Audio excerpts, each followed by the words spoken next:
Amém, irmãos. Louvado seja Deus.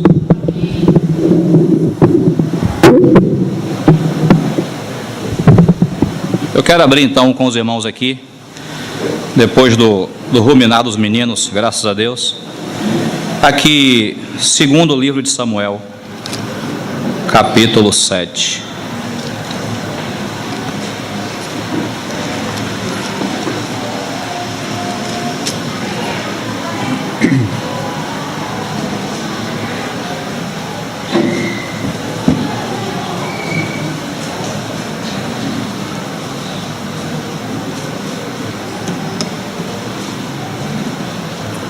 Verso 1.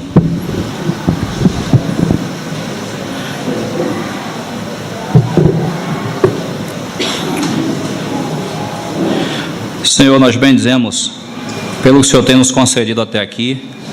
Reconhecemos, como nossos irmãos falaram, que às vezes somos como Sansão, tomamos caminhos que são nossos mesmos. Nós agradecemos a Ti pela Tua misericórdia em sempre nos conduzir e nos dá a Tua promessa de que a boa obra será completada. Louvado seja o Senhor. Que o Senhor mesmo, pelo Teu Santo Espírito, corrija as nossas motivações e nos ajude a estar na Tua presença adequadamente, servindo ao Senhor com reverência e santo temor, nos submetendo a Ti, sendo luz onde o Senhor nos colocou, sendo luz em nós mesmos, para a Tua glória. O Senhor sabe que somos insuficientes para essas coisas, que o Senhor nos substitua. Muito obrigado, e ainda continuamos dependendo de Ti aqui para compartilhar a palavra. O Senhor passe à frente, que o Senhor nos fale ao coração e o Senhor nos edifique, e ao mesmo tempo desfaça toda a obra das trevas que queira trazer prejuízo aqui para o Teu povo nessa manhã. Nos guarde e nos conduza pelo Teu Santo Espírito, em nome do Senhor Jesus. O Senhor conhece as nossas fraquezas, nossas limitações. Que o Senhor nos substitua para a Tua glória, em nome de Jesus.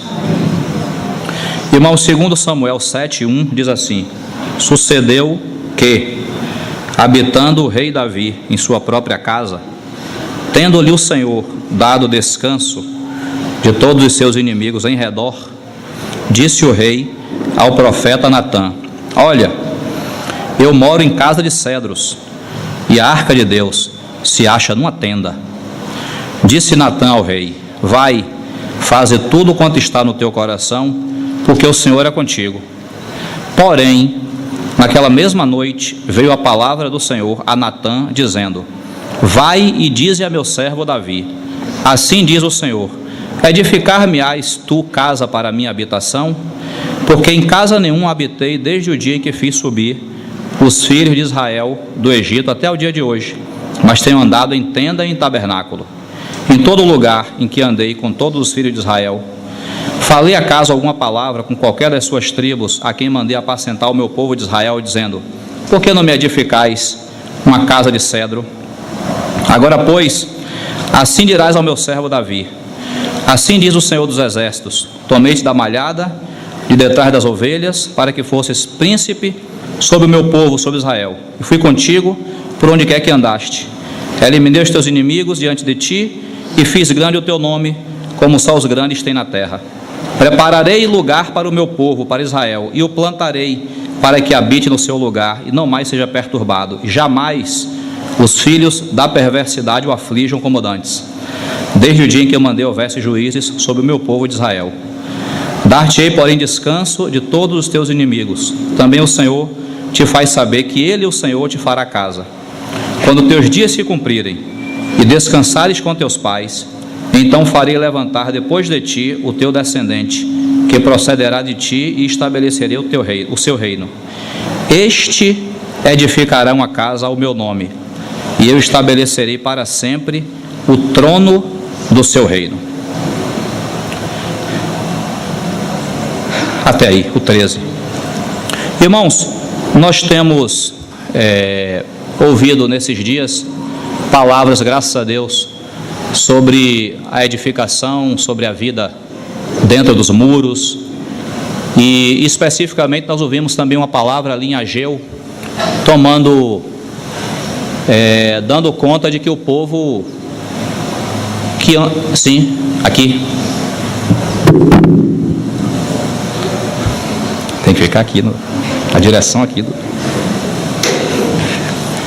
Dando conta de que o povo, que antes estava envolvido na obra de edificação,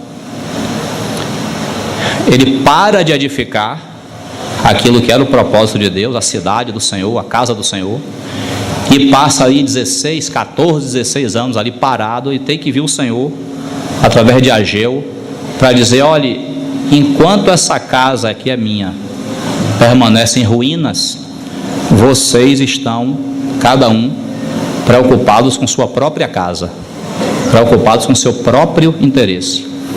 Só depois que o Senhor dá essa palavra é que, graças a Deus, aqueles irmãos pelo Espírito Santo reagem e eles voltam ao trabalho da casa do Senhor. Então, irmãos, esse é um tema que vez por outra nos pega de surpresa. Esse tema de estar preocupado com os interesses do Senhor ou estar colocando os nossos interesses à frente dos dele. Esse é um tema que frequentemente nos pega de surpresa e, com certeza, o Senhor sempre nos traz palavras, nos traz lembranças, para que a gente seja trazido para o equilíbrio, para que a gente seja trazido para o lugar certo. Primeiro os interesses dele, depois os nossos. Mas a Bíblia também tem exemplo positivo. O exemplo dos irmãos ali no tempo de Esdras não foi um exemplo bom.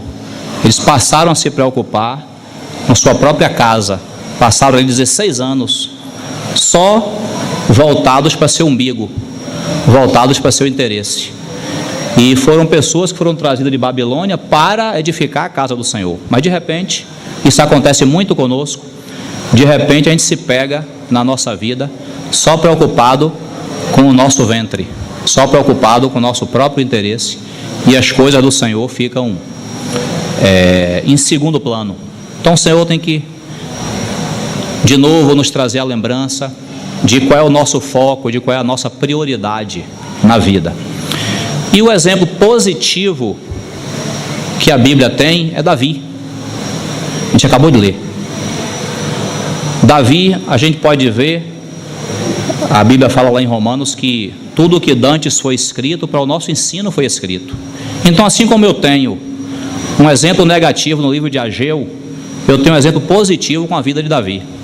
Davi era um homem preocupado com os interesses de Deus. Davi era um homem que ele olhava para a sua prosperidade, ele olhava para o sossego que o Senhor tinha dado a ele.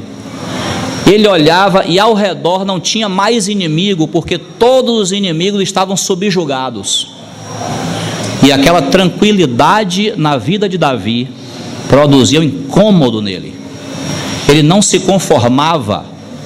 Ele dizia assim: eu moro numa casa de cedros, está tudo bem para mim, está suprido, minha despensa está cheia, minha família está cuidada, mas a arca do Senhor está numa tenda, tem alguma coisa errada, eu estou tendo uma vida melhor do que a arca do Senhor. E aquilo incomodava o coração de Davi. Irmãos, se tudo que dantes foi escrito, para o nosso ensino foi escrito, esse incômodo de Davi é para nos incomodar também. Esse incômodo de Davi de dizer assim: Senhor, não é possível que comigo tudo está bem, e isso não se reverta na minha consagração ao Senhor, isso não se reverta na minha entrega ao Senhor, para o Senhor poder me usar para aquilo que o Senhor me chamou. Então Davi, aliás, falar, irmãos, da vida de Davi é assim um exemplo muito interessante, porque Davi, ele não só se preocupava com os interesses de Deus, como, se a gente for observar a vida de Davi, Davi parece ser um homem que vivia no Antigo Testamento, mas com os pés lá no Novo Testamento. É o tempo todo Davi tendo pensamentos que só vão ser plenamente cumpridos depois de Cristo. Mas ele vivia ali, naquele incômodo. Ele era um homem à frente do seu tempo. Provavelmente. E outra, quando nós falamos assim, Davi era um homem à frente do seu tempo, a Bíblia ela é muito real, sincera. Davi não era nenhum super-homem. Esse mesmo homem que tinha esses sentimentos nobres a respeito do Senhor, era um homem que falhava feiamente, um homem que passou por quedas terríveis. Eu não gostaria de estar na pele de Davi, mas é isso mesmo, é porque a Bíblia ela mostra a realidade. Nós não somos super-homens nem super-mulheres, a diferença é que nós temos o Senhor em nossa vida. Então aquele mesmo Davi, que o Senhor nos guarde, mas aquele mesmo homem ou mulher que é preocupado, que é envolvido com as coisas do Senhor, se ele der lugar à carne, ele pode cair terrivelmente. Então a Bíblia está nos advertindo: olhe, você não é super-homem, a sua diferença sou eu, diz o Senhor. Não é? Então não quer dizer que a gente está aqui apresentando um homem perfeito, um homem maravilhoso, um homem que nunca errou, um homem que nunca pecou. Não.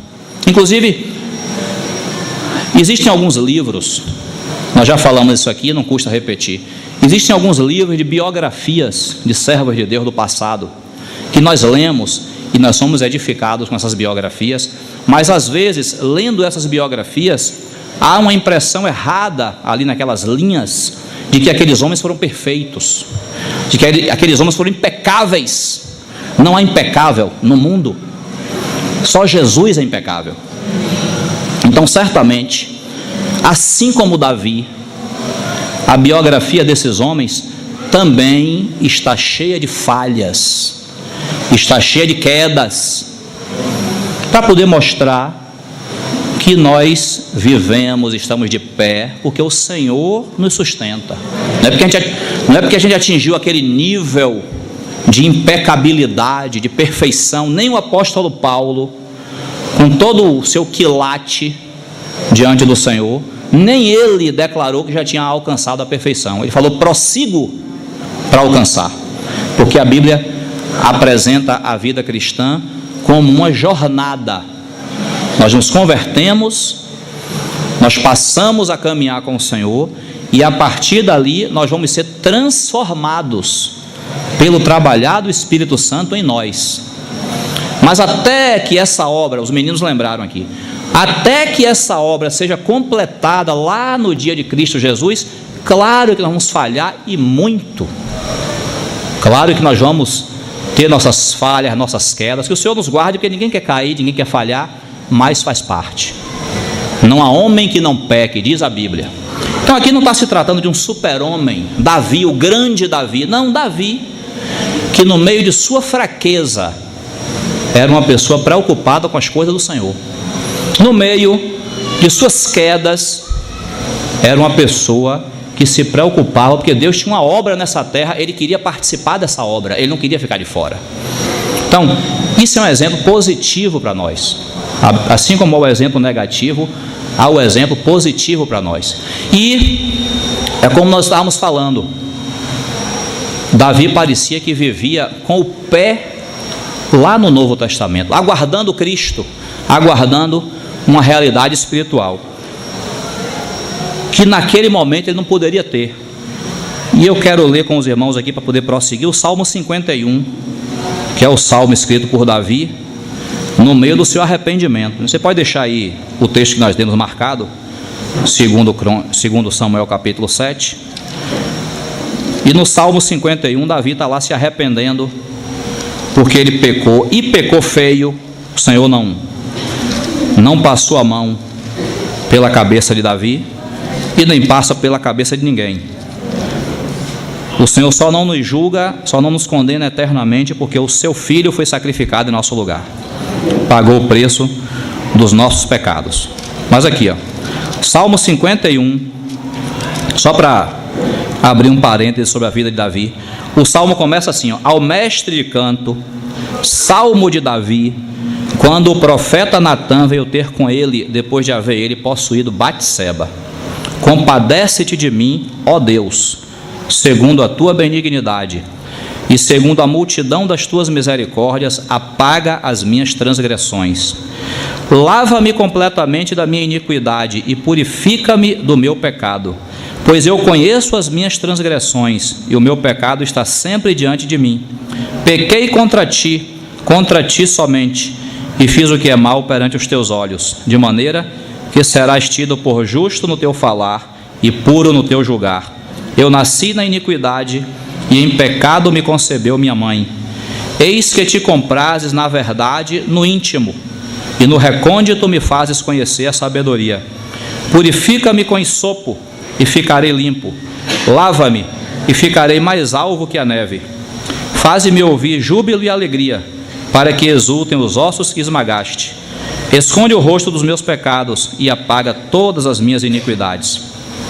Cria em mim, ó Deus, um coração puro, e renova dentro de mim um espírito inabalável. Não me repulses da tua presença, nem me retires o teu santo espírito.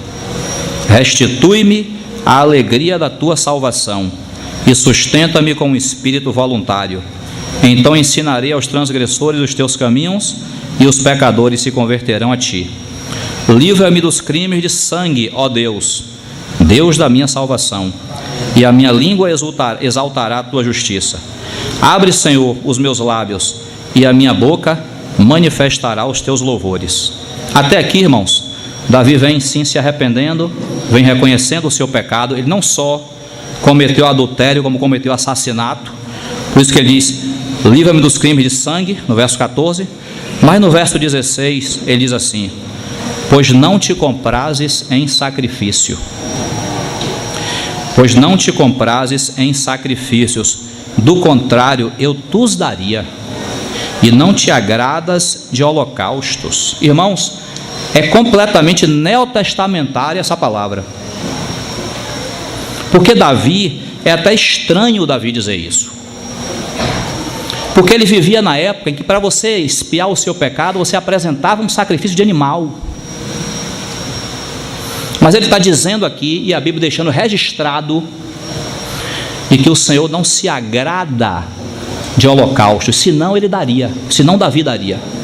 Então, Davi, no seu coração aqui, ele está dizendo o seguinte: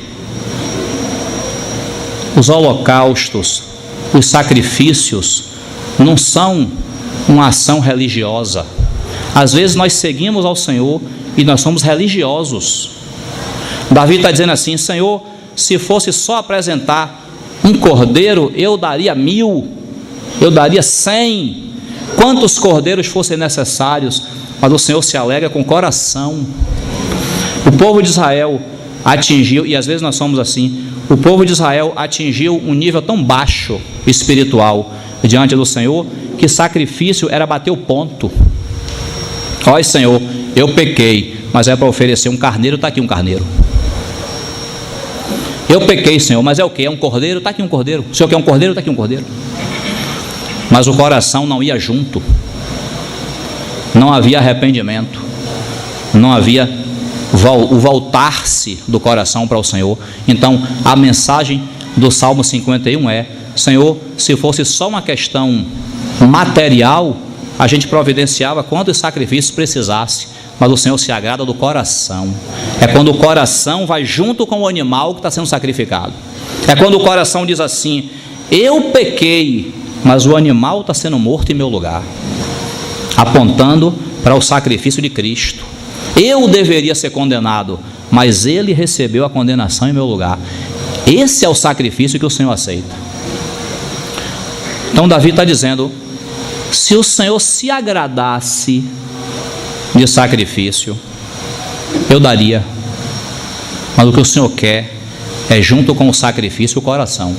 Então Davi vivia com esse pé lá no Novo Testamento. E o Salmo prossegue no 17, 51, 17. Sacrifícios agradáveis a Deus são o espírito quebrantado. Coração compungido e contrito não o desprezarás, ó Deus. Está vendo?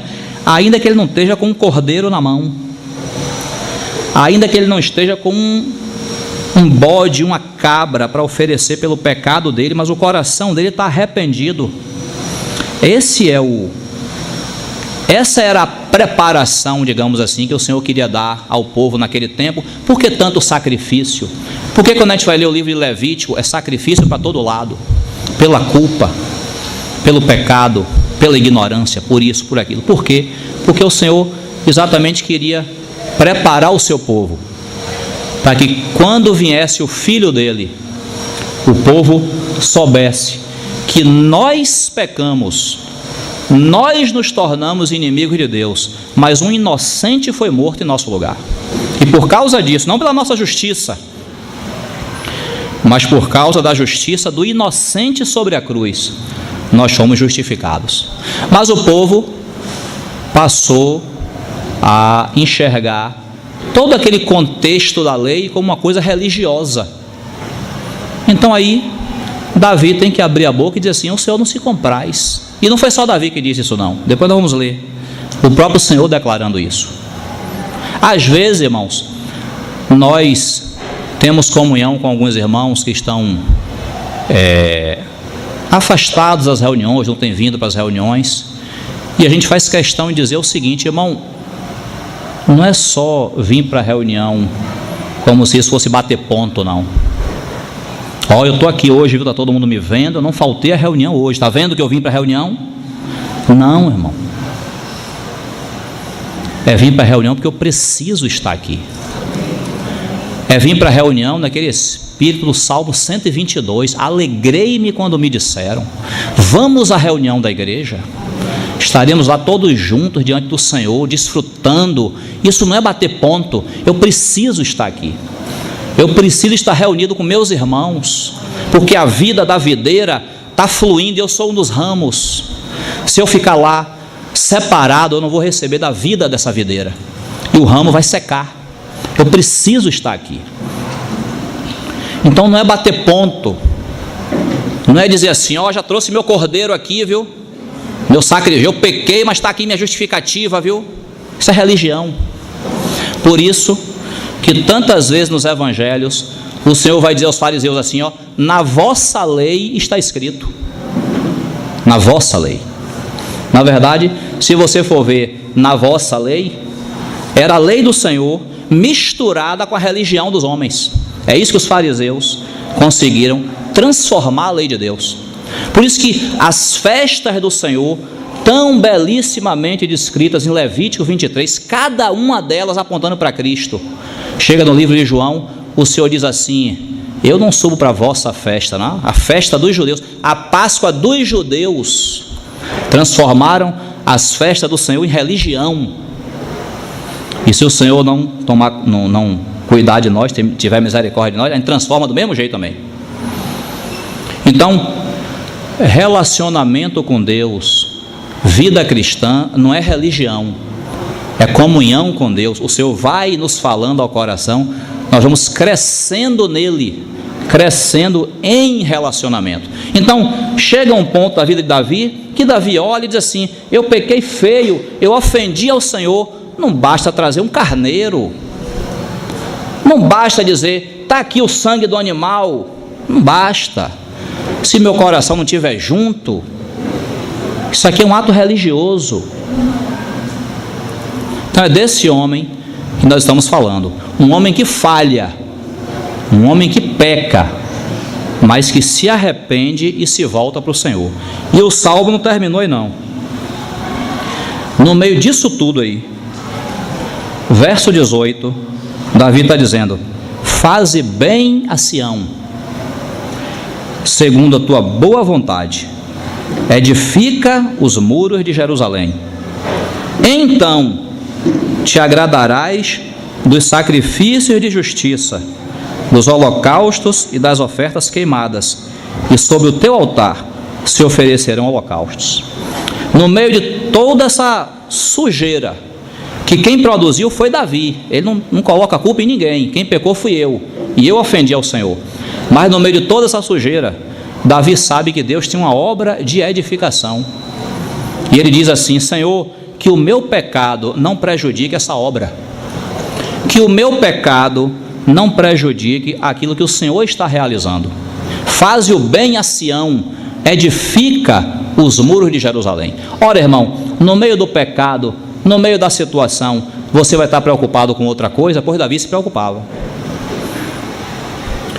No meio do pecado, a gente está preocupado conosco mesmos, com o julgamento que pode vir, com quem nós ofendemos. É normal, é natural que a gente se preocupe, mas Davi, além disso, deixou exemplo para nós aqui. Senhor, que minha falha, que o problema que eu causei, não traga prejuízo para outros, não prejudique a obra de edificação que o Senhor está realizando e que é mais importante do que o meu pecado. E o último versículo diz: então te agradarás dos sacrifícios. É exatamente o que Pedro diz lá no Novo Testamento. Pedro diz: chegando-vos para ele a pedra que vive, rejeitada sim pelos homens, mas para com Deus eleita e preciosa, o nosso Senhor Jesus Cristo. Pedro diz assim: sois edificados casa espiritual. É a obra que nós estamos participando hoje no Senhor, é essa edificação. Nós estamos sendo edificados. E Pedro diz: estamos sendo edificados casa espiritual, a fim de sermos sacerdócio santo, para que nós ofereçamos sacrifícios espirituais agradáveis a Deus por meio de Jesus Cristo. Então essa é a obra de edificação que nós estamos participando e que Davi, lá na sua linguagem, na sua visão do Antigo Testamento, ele está orando para que não pare. Senhor, prossiga nessa obra, vá adiante, continue nos transformando, continue trabalhando no seu povo, não interrompa, porque eu, líder de Israel, pequei feio, dei péssimo exemplo, que o Senhor tenha misericórdia, não permita, Senhor, que Sião deixe de ser edificada. Então esse é o exemplo que nós temos na vida de Davi. E o Senhor, irmãos, ele está dizendo lá, só para poder fechar esse pensamento, Isaías capítulo 66,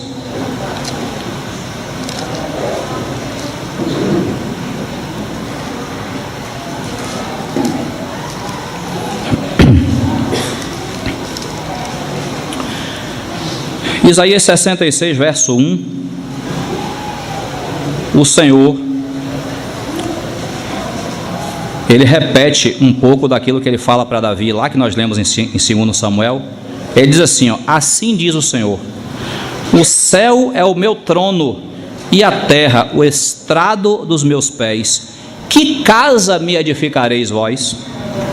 E qual é o lugar do meu repouso?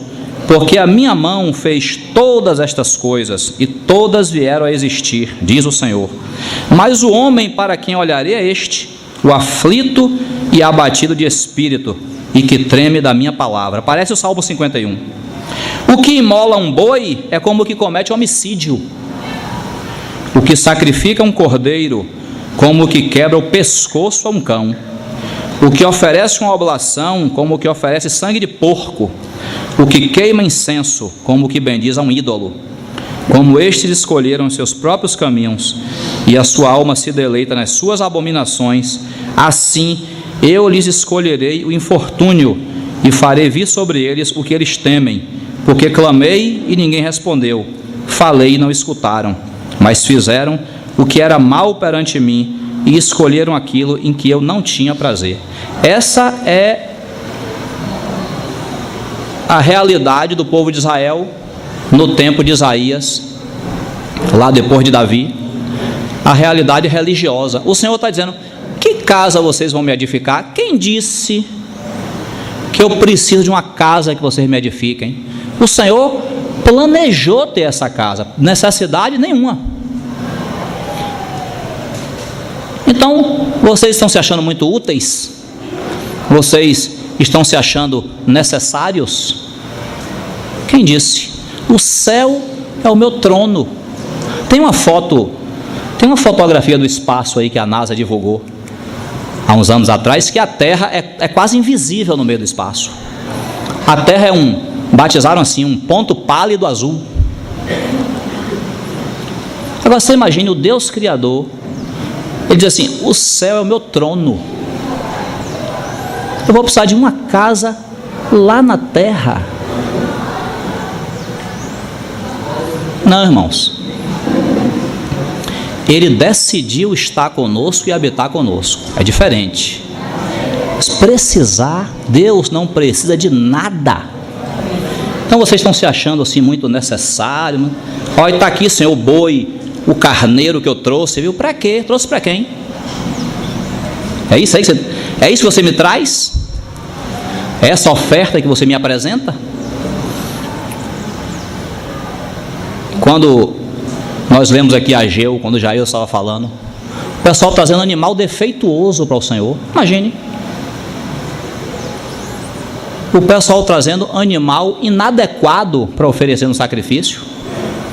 O coração já estava comprometido trazendo animal perfeito, quanto mais trazendo animal inadequado. O Senhor diz, quem precisa disso? Eu? Então, irmãos, a vida cristã, o relacionamento com o Senhor é algo além de uma religião, é algo além de uma troca, é algo além de um toma lá da cá, e é baseado na sua misericórdia. O Senhor nos amou, a si mesmo se entregou por nós e nos colocou nessa realidade espiritual maravilhosa que nós vivemos. A gente só tem que agradecer.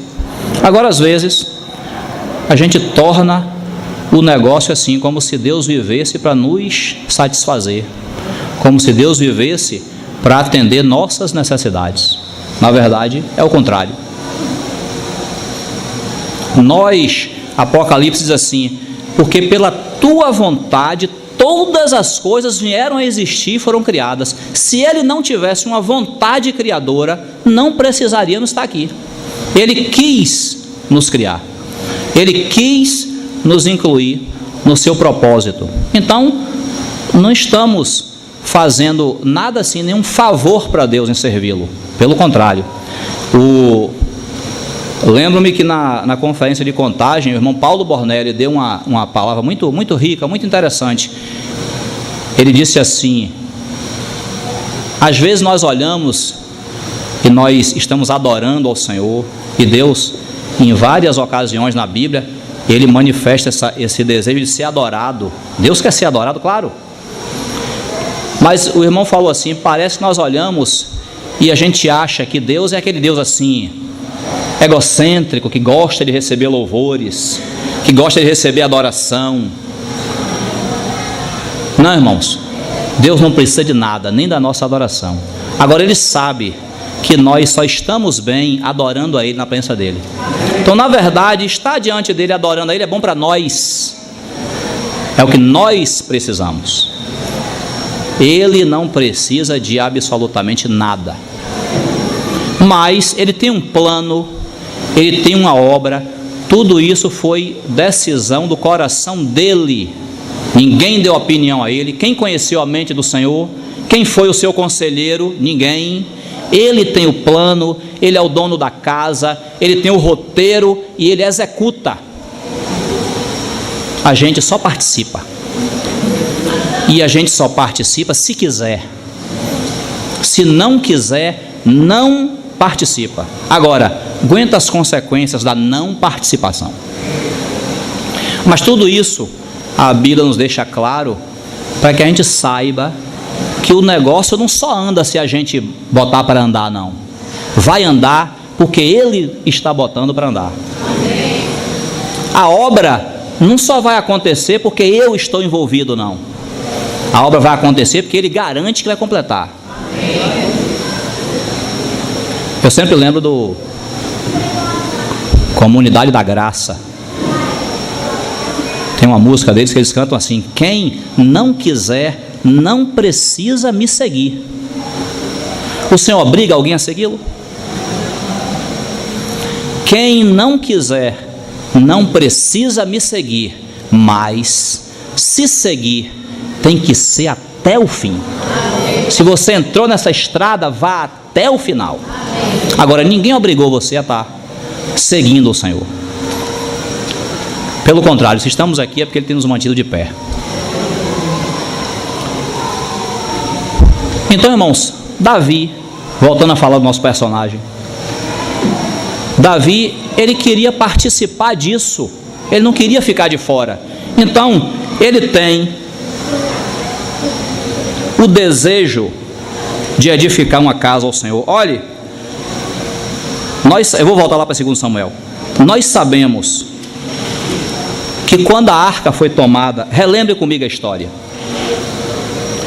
Israel vai para a batalha com os filisteus, e a arca do Senhor é tomada, porque o povo estava em pecado e achava que só a presença da arca no meio da batalha ia fazer com que o Senhor desse vitória a Israel. O Senhor imprimiu uma vitória humilhante aos filisteus. Os filisteus humilharam Israel. Agora a arca o Senhor guardou.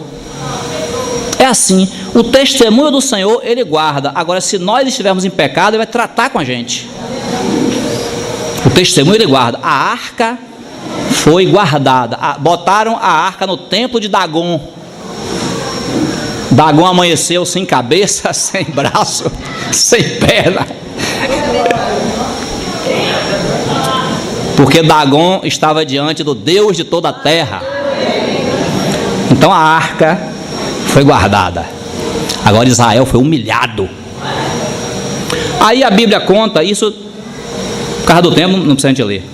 Aí a Bíblia conta que os filisteus, diante do julgamento que o Senhor dá a eles, eles devolvem a arca. Tira esse negócio daqui, vai morrer todo mundo, e devolvem para Israel.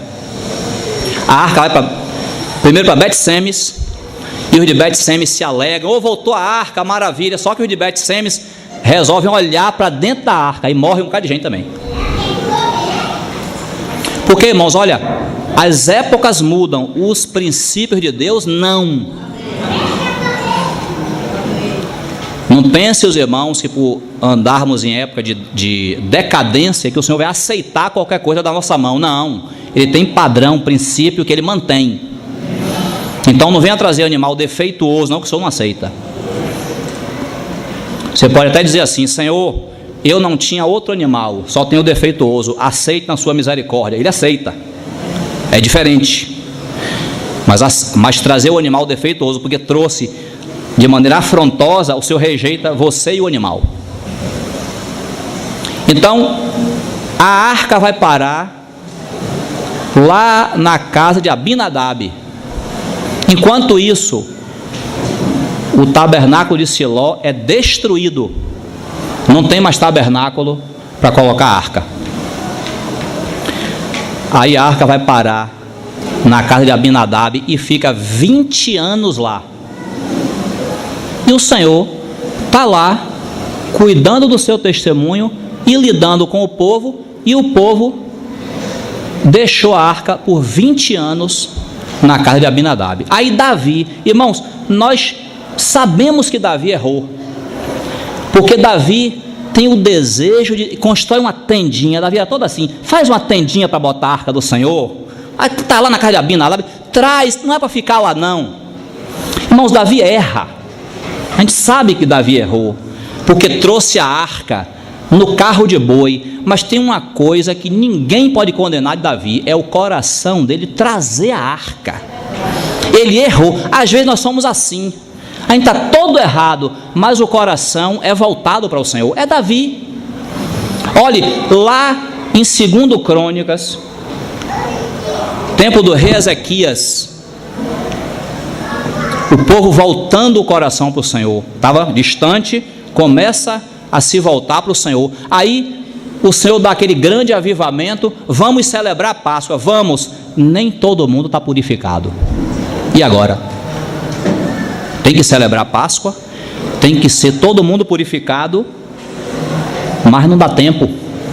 Inclusive já estavam na segunda data. Não é porque a Páscoa era para ser celebrada no primeiro mês, dia 14, já tinha passado, não deu tempo. Então tinha uma segunda data, segundo mês, dia 14. Está chegando, não dá tempo. E agora?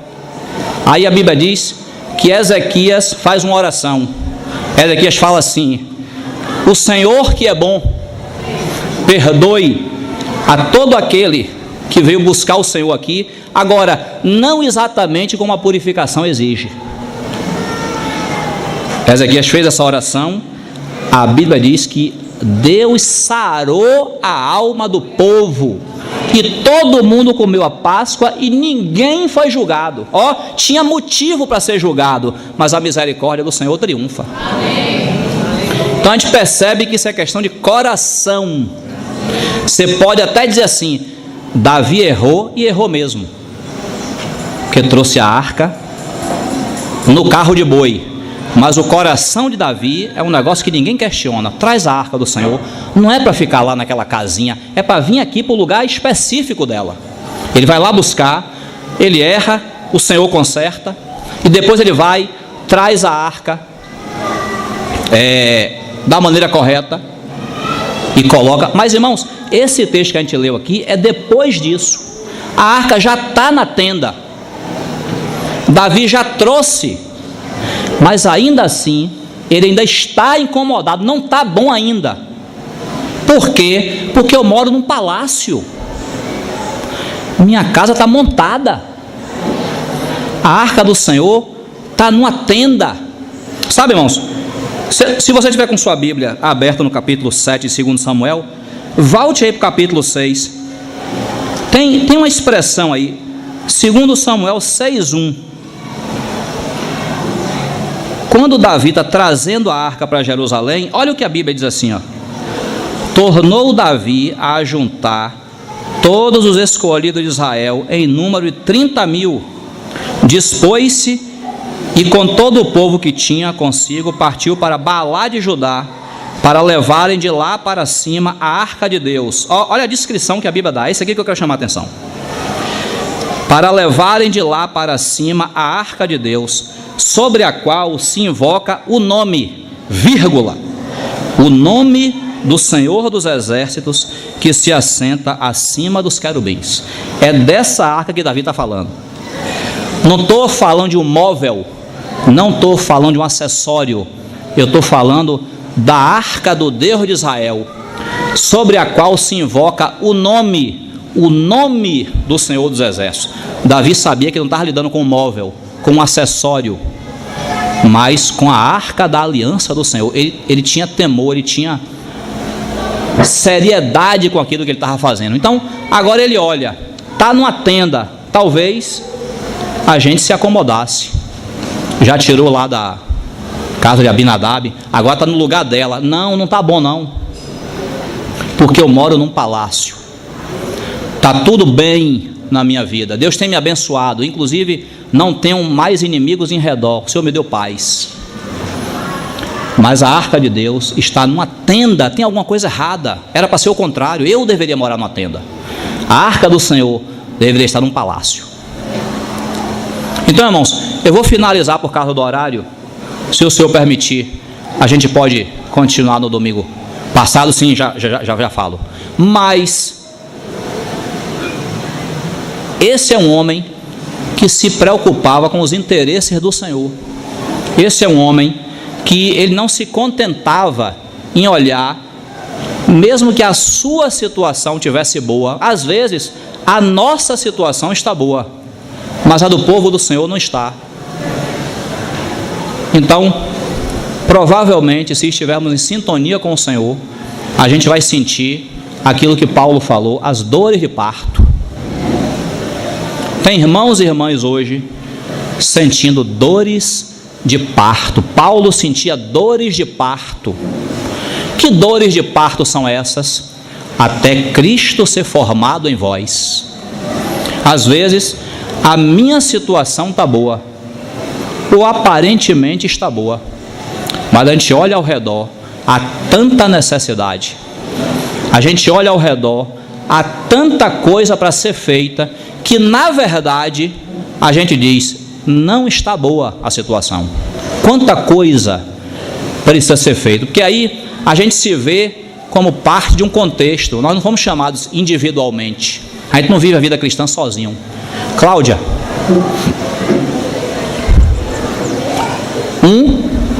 18-20, vou ler sim. Cláudia pediu para a gente ler Isaías 18-20. Então, irmãos, Paulo disse que sentia dores de parto até Cristo ser formado em vós. Lá em Filipenses, Paulo disse assim, ó: eu poderia até morrer agora. Aliás, partir e estar com Cristo é bem melhor. Sair dessa luta, dessa guerra e estar com o meu Senhor. Mas ele sabia que havia ainda uma obra que ele participaria, essa obra de edificação, para favorecer aos irmãos. Então ele falou assim: partir e estar com Cristo é bem melhor, mas por causa de vocês, se é necessário que eu continue aqui, eu continuo. Ou seja, Paulo sabia que a obra não era só dele, não bastava só ele estar satisfeito, Deus tinha que estar satisfeito. Amém? Eu vou ler para poder finalizar o versículo que Cláudia pediu. É Isaías 1, 18 a 20.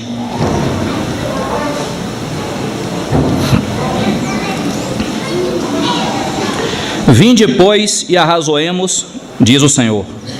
Ainda que os vossos pecados sejam como a escarlata, eles se tornarão brancos como a neve. Ainda que sejam vermelhos como o carmesim, se tornarão como a lã. Se quiserdes e me ouvirdes, comereis o melhor desta terra. Mas se recusardes e fordes rebeldes, sereis devorados à espada, porque a boca do Senhor o disse. Irmãos, que o Senhor nos ajude. Vamos orar, falta 5 para meio-dia. Senhor, apresentamos diante do Senhor a Tua palavra, que o Teu Espírito mesmo, que é competente para aplicá-la aos nossos corações, que o Senhor faça isso. Suplicamos a Ti pela Tua misericórdia, pelo Teu amor, em nome do Senhor Jesus.